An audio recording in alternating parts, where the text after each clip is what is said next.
Segundo Coríntios, capítulo 10, versículo 3 ao 6, nós lemos assim: porque andando na carne, não militamos segundo a carne, porque as armas da nossa milícia não são carnais, mas sim poderosas em Deus para a destruição das fortalezas, destruindo argumentos e toda altivez que se levanta contra o conhecimento de Deus e levando cativo todo o entendimento à obediência de Cristo, e estando prontos para vingar toda a desobediência quando for cumprida a vossa obediência. E oremos. Amado, obrigado pela tua palavra. O Senhor agora possa nos levar a toda a verdade. Eu peço o teu poder esta noite, ó Deus, para que eu possa pregar com clareza e com eficácia. Nos dê ouvidos para ouvir esta noite, nós pedimos em nome de Jesus. Amém. E vamos então sentar-nos e mantendo nossas Bíblias abertas no texto de hoje. Quero fazer a pergunta: por que tantos crentes nas igrejas e no mundo como um todo, por que tantos crentes têm vidas espirituais derrotadas, fracassadas, caídas? Porque muitos nem sabem que estão numa batalha, nem se dão conta que estão no meio de uma peleja. Eu sempre relembro constantemente aqui que nós estamos sim numa batalha espiritual. E quem não sabe disso, como numa batalha real, é porque está morto ou foi preso, foi capturado, cativo. Mas o soldado que está na batalha, ele sabe que está numa batalha. Ele não está dormindo, ele não está ignorante do que está acontecendo. Nós lemos no versículo 3, porque andando na carne, não militamos segundo a carne. O que aqui está dizendo, e no português perde um pouquinho o sentido, mas o sentido aqui é o seguinte: porque apesar de estarmos andando na carne, não militamos segundo a carne. Ou até, porque mesmo andando na carne, nós não militamos segundo a carne. Então, sim, nós estamos na carne, estamos num mundo físico, num corpo físico, mas não é por isso que a nossa luta e as nossas armas são carnais ou físicas. Elas são espirituais. No versículo 4 fala: porque as armas da nossa milícia não são carnais, mas sim poderosas. É interessante que faz uma comparação entre poderosa e carnal. Ou seja, a arma poderosa de Deus é eficaz, mas a carnal não serve para nada. A batalha que nós nos encontramos, como nós vamos ver, é uma batalha espiritual. Então, se estamos lutando uma batalha espiritual, nossas armas precisam ser espirituais. Nós lemos aqui alguns termos, eu quero que você note como são termos militares, termos bélicos. Militamos, armas, milícia, destruição das fortalezas, destruindo argumentos, levando cativo. Todos esses são termos ligados a conflito, a guerra, a milícia. Inclusive a palavra militamos e a palavra milícia, elas são conjugadas diferentes, mas a palavra base no grego é derivado da palavra grega strateia. E a palavra strateia em grego significa guerra. Guerra. No português nós derivamos a palavra estratégia da palavra estratéia. E uma guerra, para ser combatida, ela tem uma estratégia, há um plano, há um objetivo. Então, aqui está falando sobre guerra. Quando fala milícia e militamos, está falando sobre guerra e como nós lutamos nessa guerra. Assim, uma guerra, e o objetivo, a estratégia dessa guerra, ele é claro, versículo 4, porque as armas da nossa milícia não são carnais, mas sim poderosas para a destruição das fortalezas. Então, o objetivo desta guerra em que todos nós estamos é a destruição das fortalezas. Aí continua do versículo 5, mais uma vez, destruindo argumentos e toda a altivez que se levanta contra o conhecimento de Deus e levando cativo todo o entendimento. Então note que fala sobre coisas que são compatíveis com guerra, que é o quê? Destruição. Levar cativo. Na guerra você captura também o inimigo. Ou você mata, ou você captura o inimigo, você captura a terra, você captura a fortaleza. Então são termos que indicam a batalha. Então hoje eu quero falar sobre o tema o nosso maior inimigo, a nossa maior arma. Nosso maior inimigo, nossa maior arma. Vamos começar falando com o nosso maior inimigo, que segundo o versículo 4, são fortalezas. A nossa guerra, a nossa estratégia, na nossa milícia, o nosso inimigo são fortalezas. Olha o que fala o versículo 4. Porque as armas da nossa milícia não são carnais, mas sim poderosas de Deus para a destruição das fortalezas. O nosso alvo, o nosso inimigo, o nosso objetivo é a destruição de fortalezas. É o nosso inimigo, fortalezas. As fortalezas, elas são descritas, as fortalezas são formuladas e formadas, segundo o versículo 5 que nós lemos, que é destruindo argumentos e toda a altivez. Note que fala sobre destruir as fortalezas, e aí no versículo 5 fala destruindo argumentos e, ou seja, também destruindo a altivez que se levanta contra o conhecimento e levando cativo todo o entendimento. Então, essas fortalezas, elas são formadas por três coisas: argumentos, que devem ser destruídos, altivez, que deve ser destruída, e entendimento, que deve ser capturado. E o que exatamente, pastor, são esses argumentos, altivez e entendimento?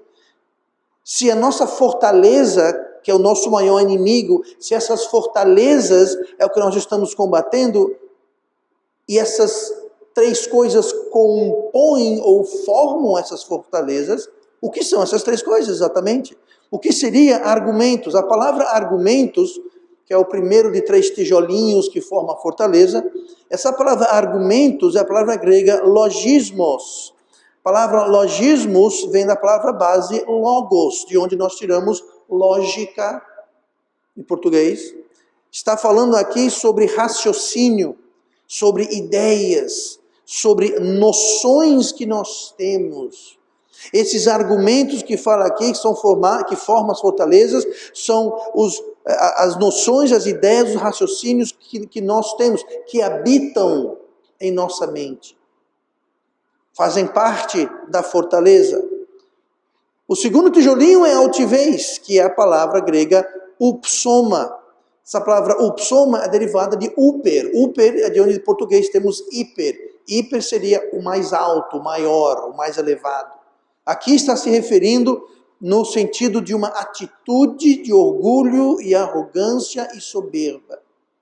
Toda altivez é quando em nossa mente nós elevamos os nossos argumentos, raciocínios, noções, ideias, e nós levantamos, colocamos eles no lugar alto, altivez. Quando colocamos as nossas ideias, raciocínios, pensamentos e noções acima de qualquer outra coisa. E assim se forma a fortaleza. Com logismos, noções, raciocínios, ideias, noções, que são elevadas e colocadas acima de tudo. E a terceira parte é o entendimento. A palavra entendimento é a palavra grega noema, que, quem estiver interessado, vem da base grega nous, e isso significa pensamento ou mente. Você tem uma ideia? A palavra arrependimento no Novo Testamento é metanoia. Aqui é noema. Noema, noia é a mesma coisa. Metanoia, arrependimento, é uma mudança. Preposição meta significa uma mudança, uma transformação. Então, metanoia, arrependimento, é quando há uma mudança na nossa mente.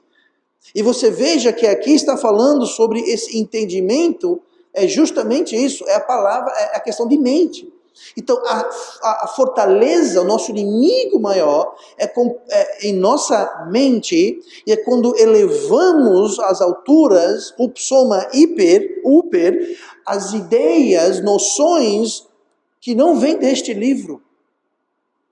São noções que nós criamos ou adotamos e nós elevamos essas noções acima da palavra de Deus, e isso forma uma fortaleza em nossas mentes, aonde a luz de Deus e o conhecimento de Deus não entram, porque a fortaleza está formada, fechada. Uma fortaleza é uma estrutura não de ataque, mas de defesa. É como se fosse um castelo. Você não vai atacar, o castelo não é usado para atacar ninguém, mas para defender. Então o inimigo, ele vai querer erguer fortalezas para ele se defender da verdade, a palavra e a luz de Deus em nossas mentes.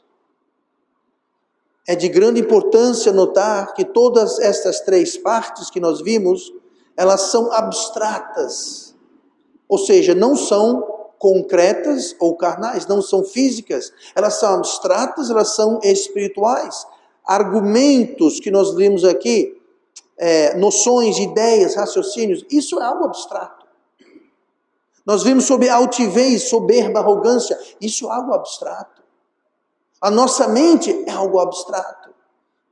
São componentes espirituais e não carnais ou físicos. Estão todos ligados à nossa mente, ao nosso raciocínio, à nossa perspectiva, como nós enxergamos e entendemos. São coisas espirituais. Por isso que as nossas armas não são carnais, porque as fortalezas são espirituais. Então não adianta a gente lutar com armas carnais uma fortaleza espiritual. Não vai ter efeito nenhum.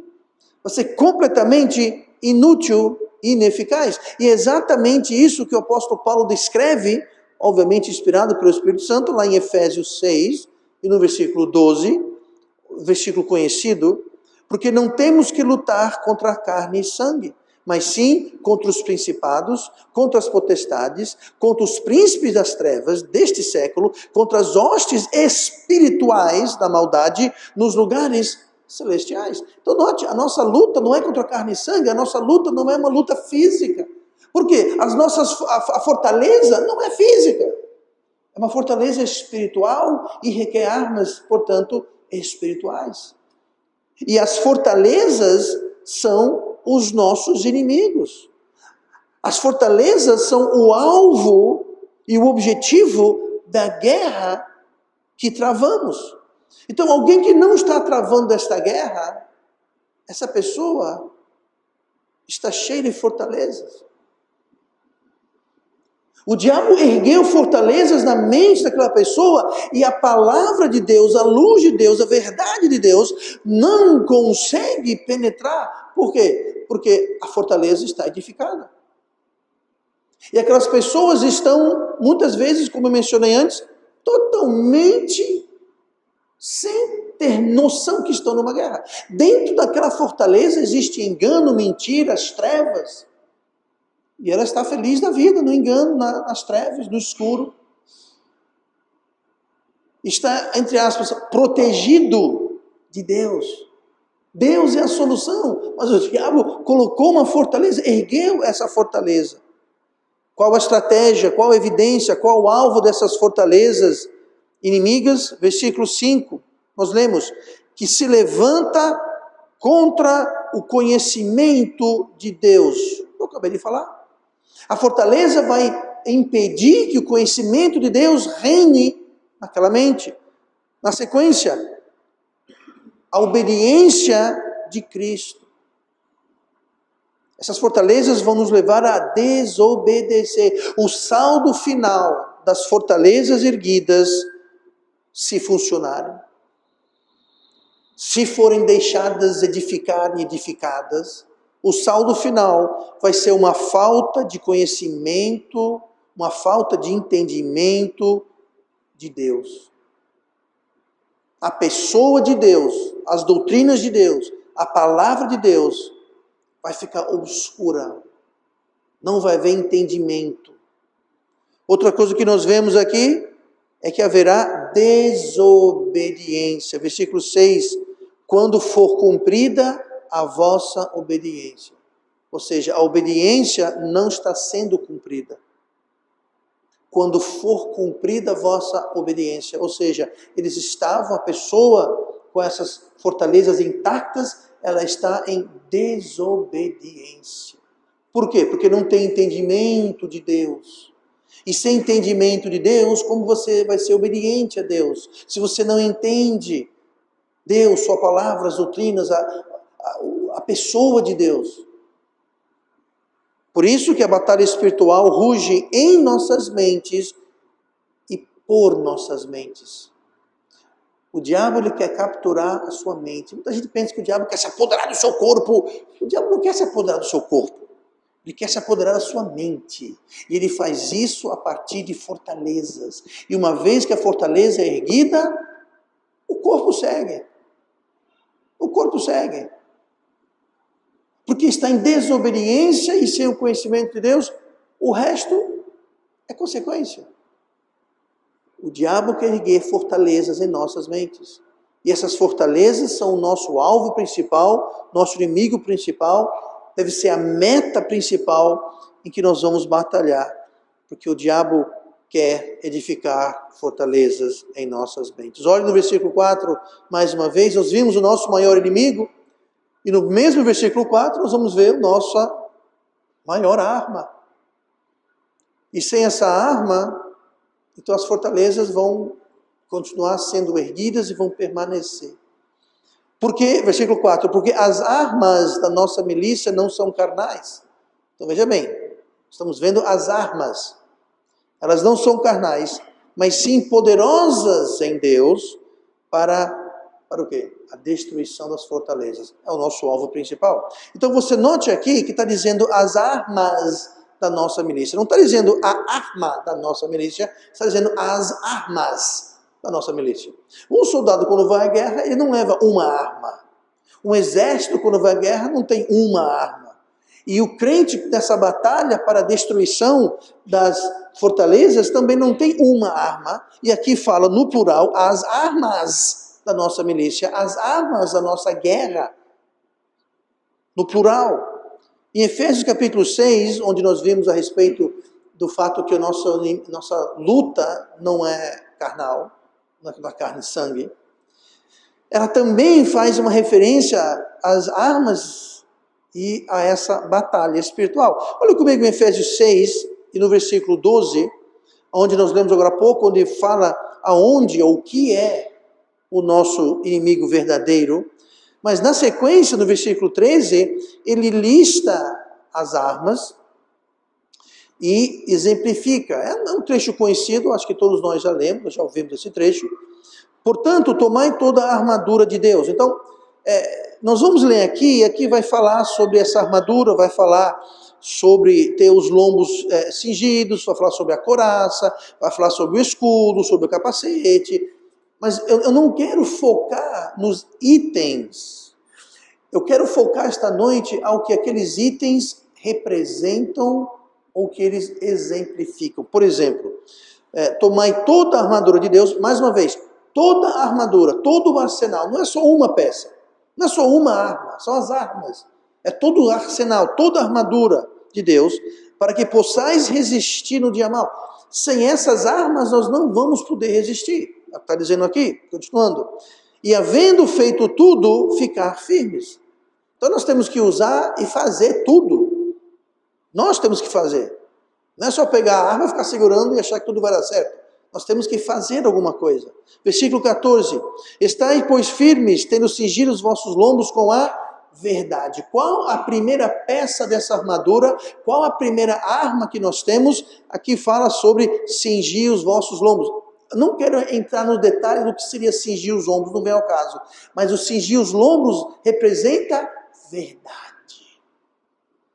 A nossa primeira peça na armadura de Deus, a nossa primeira arma, a mais importante, a principal arma, é a verdade. A verdade. Aí continua. E vestida a couraça da justiça. Não quero focar na couraça, o que ela é, o que ela faz, porque serve justiça. Nossa primeira arma é verdade. A segunda arma é justiça.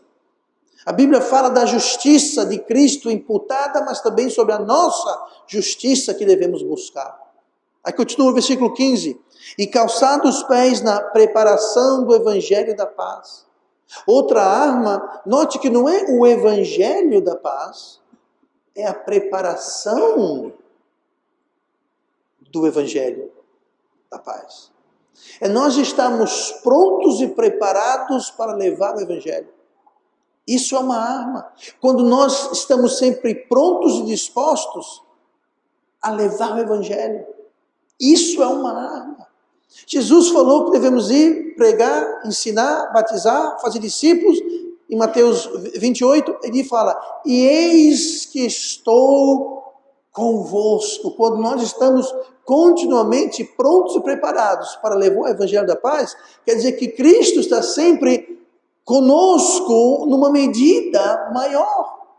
E o inverso é verdade. Quando a preparação do evangelho da paz não faz parte do nosso pensamento, não faz parte da nossa vida, não faz parte da nossa semana, não faz parte da nossa agenda, não faz parte de nada. Isso é algo que o pastor faz e um outro faz. Quando não faz parte, nós nos enfraquecemos, porque nós não temos o eis que estou convosco até a consumação dos séculos. Esse eis que estou convosco é uma promessa para quem está engajado na grande comissão, em alguma forma. Então, note que verdade é uma arma, justiça é uma arma, prontidão para levar o evangelho é uma arma. Na sequência, versículo 16, tomando sobretudo o escudo da fé. Nós sabemos que fé é uma arma. Por quê? Porque sem fé é impossível agradar a Deus. Nós sabemos que se a nossa fé for como um grão de mostarda, nós podemos mover montanhas. Nós sabemos que com fé tudo é capaz. Então, fé, justiça, verdade, prontidão de levar o evangelho são partes da armadura de Deus. São componentes das nossas armas. Para que isso, pastor? Para a destruição das fortalezas. Para derrubar todo pensamento, toda noção, toda ideia. Derrubar toda altivez e soberba. Para a destruição das fortalezas. Na sequência ainda, no versículo 16 ainda. Com o qual podereis apagar os dados inflamados do maligno.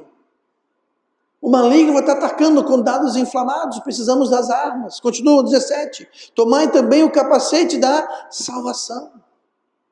Salvação é uma arma. Como que nós vamos batalhar, destruir, se não somos salvos?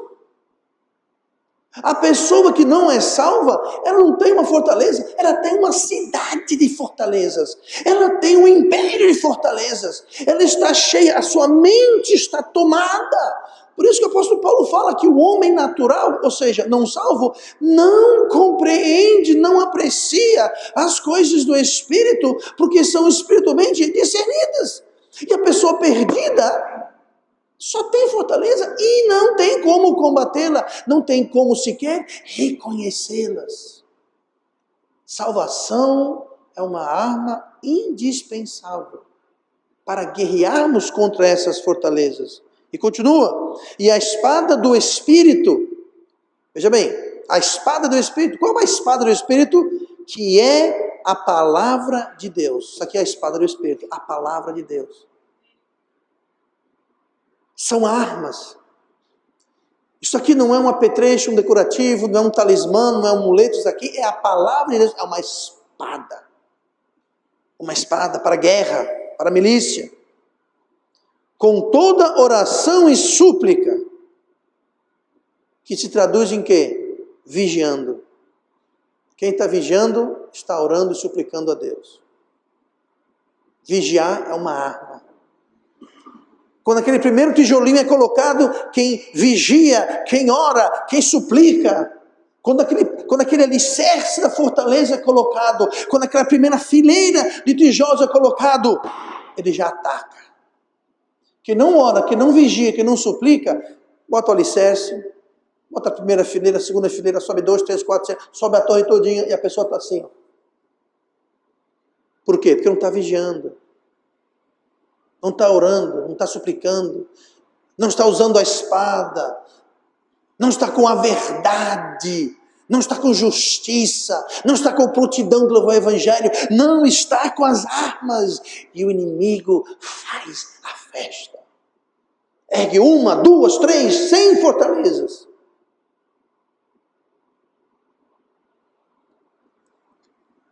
Note que as armas todas que compõem a armadura de Deus, verdade e justiça, preparação do evangelho da paz, fé, salvação, palavra de Deus, vigiar e orar, são todas armas, como nós lemos em 2 Coríntios 10, 4, são armas poderosas, eficazes.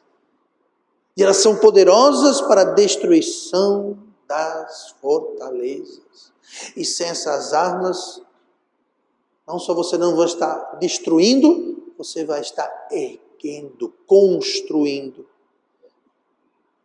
Qual o saldo final quando essas armas poderosas são aplicadas? Nós lemos no versículo 6, e estando, versículo 6 do nosso texto original em 2 Coríntios, e estando prontos para vingar toda desobediência quando for cumprida a vossa obediência. Veja como fecha perfeitamente o raciocínio. Estando prontos para vingar. Note que quando são aplicadas, usadas, quando a guerra é empenhada, a primeira coisa na prática que acontece é estando prontos. Quando aplicamos e usamos essas armas na guerra, o que vai acontecer é que vai surgir um desejo e uma disposição. Estaremos prontos. E estando prontos, aí continua, para vingar toda a desobediência. Nós estamos desejosos e dispostos, e nós estamos com sede de justiça e fazer o que é certo. De vingar qual a desobediência? A nossa desobediência. Nós ficamos prontos e dispostos, nós reconhecemos a nossa desobediência, nós reconhecemos as fortalezas, reconhecemos o porquê sequer existe fortalezas em nossas mentes. E nós queremos vingar a nossa desobediência, nós queremos fazer o que é certo, e nós somos desejosos, estamos prontos para isso. Continua na sequência. Quando for cumprida a vossa obediência. Esse desejo, disposição e sede por justiça, fazer o que é certo, se traduz em obediência. A que, pastor? A palavra de Deus, ao próprio Deus. Então, siga o raciocínio. Se nós nos encontramos num estado de letargia, se nós estamos apáticos, desinteressados, desanimados espiritualmente, não existe a prontidão, não existe a disposição. Quando existe essa letargia em fazer o que é certo, em fazer o que é justo, em fazer o que é santo, quando estamos sistematicamente e endemicamente desobedientes, a desobediência reina em nossas vidas, em nossas mentes. Nós desobedecemos e tô nem aí. Sabe o que é isso? Essa falta de convicção, essa falta de desejo por justiça e fazer o que é certo, sabe o que é isso? É sintoma da presença de fortalezas na minha e na sua mente. Se estamos frios, desinteressados, longe de fazer o que é certo, é sinal e sintoma que estamos sem a armadura de Deus. E estamos cometendo 2 graves erros. O primeiro, estamos dormindo na batalha. Dormindo na batalha. Nem sequer sabemos que a batalha está rugindo por nossas mentes e em nossas mentes. O outro erro grave que podemos estar fazendo é que estamos tentando lutar com armas carnais. Eu vou usar minha força de vontade. É carnal. Eu vou seguir um esquema de... É carnal. Não é que é errado, mas é carnal. Nossas armas não são carnais, mas poderosas em Deus. E nós vimos as armas, verdade e justiça, preparação do Evangelho, fé, salvação, a palavra de Deus, vigiar, orar. Essas são as armas que funcionam, que são poderosas. Nossas armas são poderosas, mas se dormimos ou se as ignoramos, de nada servem. E prestaremos conta disso. Por quê, pastor? Porque Deus colocou à nossa disposição toda a sua armadura, todo o seu arsenal. Se nós não usamos, nós vamos ter que prestar contas de por que não usamos. Se nós dormimos na batalha, vamos ter que prestar conta porque dormimos na batalha. Deus colocou o Espírito Santo. Se você é salvo, o Espírito Santo habita em você. E muitas vezes o Espírito Santo não consegue trazer convicção, porque o inimigo ergueu fortalezas na sua mente e te trancafiou, te cativou lá dentro. E os sintomas são esses: apatia, falta de entendimento, frieza espiritual, distanciamento do plano de Deus para a sua vida. E o mais triste, a pessoa nem percebe. Nem percebe. A pessoa está dançando na beira de um abismo sem saber que está na beira do abismo. A qualquer momento, pessoas nessa situação, algo trágico pode acontecer. E eles nem sabem. Acham que está tudo maravilhoso, está tudo excelente, não podia estar melhor, quando na realidade é o oposto. Pastor, como isso é possível? O construtor das fortalezas é o diabo, que é o pai da mentira e o mestre do engano. Não fique surpreso. Não fique surpreso. Versículo 13 de Efésios 6. Portanto, tomai toda a armadura de Deus, para que possais resistir no dia mau. E havendo feito tudo, ficar firme. Quer ficar firme? Faça tudo. Tome toda a armadura, use todas as armas e faça tudo necessário para ficar firme. Nosso inimigo é poderoso? Mas só se deixarmos ele erguer fortalezas em nossas mentes. A primeira, como eu mencionei, o primeiro item, a primeira arma, em Efésios 6,4, é a verdade. A verdade. Jesus falou em João 8,32, e conhecereis a verdade, e a verdade vos libertará. A verdade é uma das armas principais para derrubar a fortaleza. Mas temos que fazer tudo. E havendo feito tudo, ficar firmes.